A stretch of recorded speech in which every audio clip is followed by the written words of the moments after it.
ఫిరోజ్ భాయ్ నమస్కార్ and congratulation first of all. జబర్దస్త్ పని రైట్ మన ఇండియన్ గవర్నమెంట్ చేసింది, ప్రధాన మంత్రి చేసిన ప్రౌడ్ మూమెంట్ ప్రతి ఒక్క ఇండియన్ కి ఇలా ఎట్లా ఉన్నది అంటే అరే యా జస్టిస్ దొరికింది, జబర్దస్త్ హిందుస్థాన్ జిందాబాద్ థా, జిందాబాద్ హై, జిందాబాద్ रहेगा ఆ ఫీలింగ్ తో కంగ్రాచులేషన్ నమస్కార్ చెప్పండి. ఒకటి ఫిరోజ్ భాయ్ మీలాంటి అంటే నాకు మీరు నా ఫేవరెట్ పొలిటీషియన్, ఎందుకంటే మీకు ఇంతకుముందు కూడా సభలో చెప్పాను ఎమ్మెల్యే నాకు హరీష్ రావు ఆ రోజు ఉన్నప్పుడు మనం కూర్చున్నప్పుడు ఏదో ఫంక్షన్ లో. ఎందుకంటే దిస్ ఎ రియల్ ఇండియా, మా రక్తం మా దేశం, మతాలు ఏదైనా మనుషులం అనే భావనలో ఫిరోజ్ భాయ్ ఒకరు. మా బాధల్లో పంచుకునే వ్యక్తి అతను, ఈరోజు మా విజయంలో ఆనందించే వ్యక్తి అతను. ఫిరోజ్ భాయ్ని స్ఫూర్తిగా తీసుకొని ఈ దేశంలో ఉన్న ముస్లిం సోదరులు కూడా ఎలా అయితే మా బాధని మీ బాధగా భావించండి, మా ఆనందాన్ని మీ ఆనందంగా పంచుకోండి. కాబట్టి ఎవరైతే ఇక్కడుండి ఇక్కడ తినుకుంటా పాకిస్తాన్ పాట పాడుతున్నారో ఇప్పటికైనా మారండి. మనమందరం ఒకటి, పూర్వీకులు ఒకటి. కాబట్టి మనం అందరం కలిసి ఈ భారతదేశాన్ని ఇప్పుడు ఏదైతే సోదరుడు అన్నాడో ఫిరోజ్ భాయ్, ఎందుకంటే అలసైపోయినాం.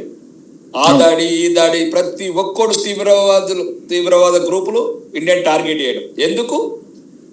మేము విడిపోయినప్పుడు అన్ని రకాలుగా అవసరమైతే ఆ పైన ఉన్నాయని ఒక ఎక్స్ట్రా డబ్బు కూడా పంపి 170 కోట్లు ఏడ తక్కువ పడుతుంది. అన్ని త్యాగం చేసినాం, భూమి త్యాగం చేసినాం, అన్ని రకాల హిందువుల మానపానాలు త్యాగం చేసినాం. అక్కడ అన్ని చేసినా మీ దేశం బాగుండాలని కోరుకున్నాం. మీ దేశం మీరు బతకలేక పక్క దేశాలతో పగలు పెంచుకొని విఫలమైన దేశం ఈ రోజు భారతదేశం ప్రపంచంలో ఎదుగుతున్నది, అన్ని రంగాలుగా ముందుకెళ్తుంది. ఈ రోజు కూడా 5వ స్థానం నుంచి 4వ స్థానం వచ్చాం, జపాన్ కూడా క్రాస్ చేశాం. ఓర్వలేక జెల్సీతోటి ఇట్లాంటి చర్యలు చేస్తారు. కాబట్టి ఇక ముందు కూడా అందరు మారాలి. ఈ దేశంలో ఉన్న వాళ్ళు, ముఖ్యంగా బయట వాళ్ళతో గొడవ పడతాం, మాకు ఇబ్బంది లేదు. ఈ దేశంలో ఉన్న వాళ్ళే నిజమైన శత్రువులు. ఈ దేశంలో ఉండి పాకిస్తాన్ పాట పాడేవాళ్ళు దయచేసి ఇక్కడ నుంచి మంచిగా చెప్తున్నాం, తర్వాత చెప్పే రకంగా చెప్తాం. ఎట్లయితే వేరే దేశాలు సౌదీ లాంటి దేశాల దేశద్రోహులకు ఏ శిక్షలు ఎత్తాయో ఇస్లామిక్ కంట్రీలలో వినబడుతుందండి. ఇస్లామిక్ కంట్రీలో ఏ రకంగా అయితే దేశద్రోహులకు శిక్షలు ఎత్తాయో ఇప్పుడు సౌదీలో ఉండి ఖత్తర్ ఏ శిక్షలు ఎత్తాం మీకు ఆ శిక్షలు ఎత్తాం.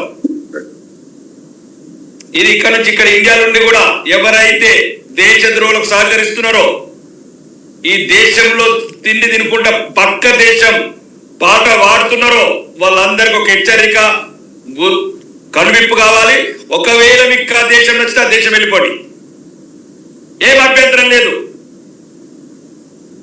అది 40 రూపాయల పిండి, 40 రూపాయల గోధుమ పిండి తింటారా, 400 రూపాయల గోధుమ పిండి తింటారా, 100 రూపాయల పెట్రోల్ పోసుకుంటారా, 500 లీటర్ పెట్రోల్ పోసుకుంటారా, 50 రూపాయలకు పాలు తాగి బతుకుతామా, 500 రూపాయలు పాలు తాగి బతుకుతారా? దయచేసి అందరూ ముస్లిం సోదరులు ఫిరోజ్ భాయ్ లాగా ఆలోచించి మా దేశం పట్ల, మనందరిది ఒక దేశం, మనందరిది ఒక పురాతన ధర్మం, మనందరిది ఒకటే రక్తం అనే ఒక భావనతో ఉన్నాం. ఓకే, ఎవరి మతాలు వారి కావచ్చు, కానీ రక్తం మాత్రం ఒకటి. మనం మొఘలైన కుటుంబాలు కాదు, ఇండియాలో మన మతం మారిన కుటుంబం ఈరోజు ఇండియన్ ఇస్లామిక్. కాబట్టి మనం అందరం ఒకటే, పూర్వీకులు ఒకటే. కాబట్టి మొన్న ఎవరో ఒక మౌలవి గారు చెప్పారు, గతాన్ని అయితే మార్చలేమన్నారు, మా పూర్వీకులను మార్చలేమన్నారు. అది అర్థం చేసుకోండి. ముస్లిం మేధావులు కానీ ముస్లిం వర్గాలలో ఉన్న మేధావులు వాళ్ళకు కూడా కొద్ది అవగాహన కల్పించండి.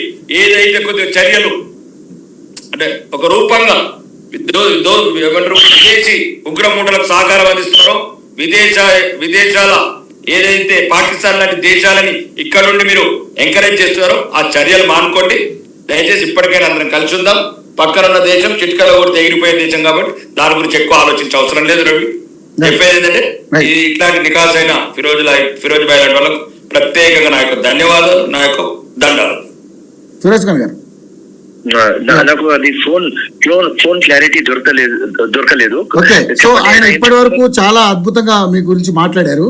సో ఇలాంటి వాడి ఫిరోజ్ ఖాన్ లాంటి సపోర్ట్ చేసే నాయకులు ఉండబట్టే ఇంకా మనం హ్యాపీగా ఉన్నాం. అందరూ కూడా అలా ఆలోచించండి, అందరూ కూడా హ్యాపీగా బతుకుదాం ఉద్దేశంతో ఆయన మాట్లాడారు. సార్ ఫైనల్ మీరేం చెప్పాలనుకుంటున్నారు? ఫైనలీ ఒకటే, ఇది India victory and just serve అయింది. Proud moment, Yes. Flying colours తో మన ఆర్మీ, మన గవర్నమెంట్ మొత్తం లోకంకి చూపించింది Yes. కి మా జోన్ కి వస్తే మేము ఏడవం.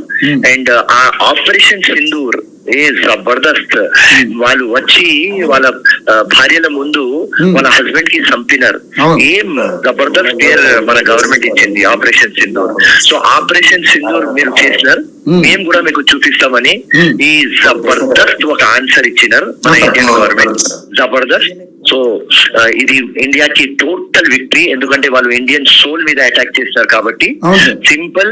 వాళ్ళు మనకు మళ్ళీ గెలిచితే సేమ్ రిపీట్ చేస్తున్నా, 10 days లో టోటల్ పాకిస్తాన్ కి ఫినిష్ చేసే శక్తి మన ఇండియాలో, మన భారత్ లో, మన హిందుస్థాన్ లో ఉన్నది. Yes yes